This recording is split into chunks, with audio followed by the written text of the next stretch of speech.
Galaxy of wonderful staff members, my dear brothers and sisters. First of all, a very warm and a happy good afternoon to all of you, and a very happy Women's Day. Well, I am feeling very proud that I have been called over here to speak on the topic that is related to my own gender. And in fact, it gives me more pleasure that I have been called over here to speak on the much needed and the awareness about empowering women. Well, every time when I open up a newspaper, most of the headlines scream about the violence being done to the women. And every time, my eyes get moist thinking about the fact that even today in this so-called modernized world, so-called technologically developed world, advanced world, women are not enjoying their deserving rights. They are not enjoying the same status as men are enjoying. My heart gets struck up with the immense feeling of the pain that even today most of the women are being used by the men. They are being abused by the men. And you know what is the saddest part about them? The saddest part about them is that many of them accept it as their fate. And many of them are not aware that they are being used and abused. And many of them are not aware that there can be an alternative lifestyle for them. Nowadays, hardly any day left that when we don't hear news regarding female trafficking, sexual harassment, and such offences against women. Well, I'm just ashamed to say that I haven't seen any significant progress in the men's attitude towards women. Nowadays, we have seen number of cases of assault on women being done by so-called public officers, bureaucrats, representatives, and blah blah. Is this what significant change education has brought to them? You may call them educated people, but I call them educated illiterate people. And a couplet has just flashed across my mind.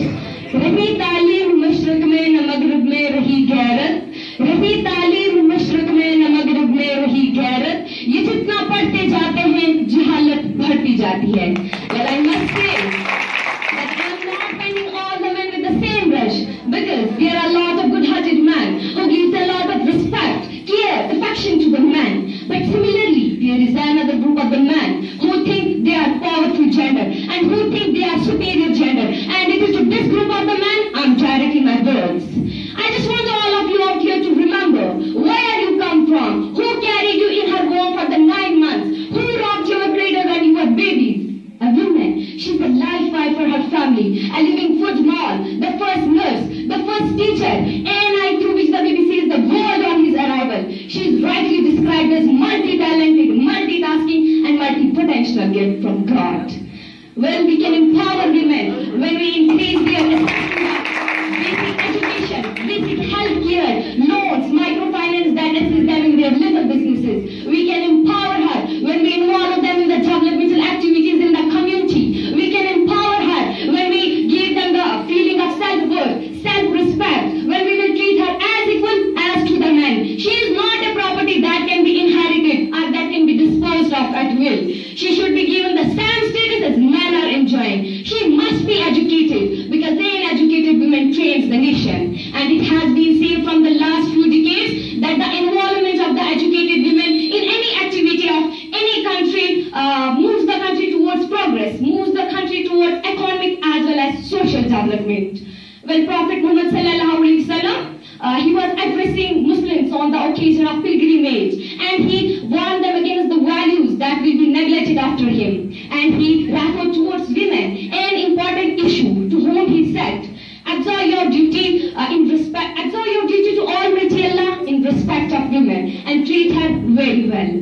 Well, a woman, when she is a daughter, she makes part of Jannah, part of paradise for her father. A woman, when she is a wife, she completes half of religion of her husband. And as we all know, when she is a mother, paradise lies under her feet. The status of the women in Islam is that if men came to know about that status, even they too will wish to become a woman. Last but not least, I would like to address all the women out here in any corner of this world. Remember, Almighty Allah has created you. It means you are divinely designed. You are His designs, creation, valuable, priceless, precious, and the original gift. Well, I must say, celebrating this day once in a year is not going to serve any purpose. It's not going to empower women. And I have a question. Women's Day, why a single day is dedicated to the women, whereas she dedicates her whole life to we people, to her family? Each and every day should be celebrated as a Women's Day. And if we will act upon the Sunnah of Prophet Muhammad sallallahu alaihi wasallam regarding women, then women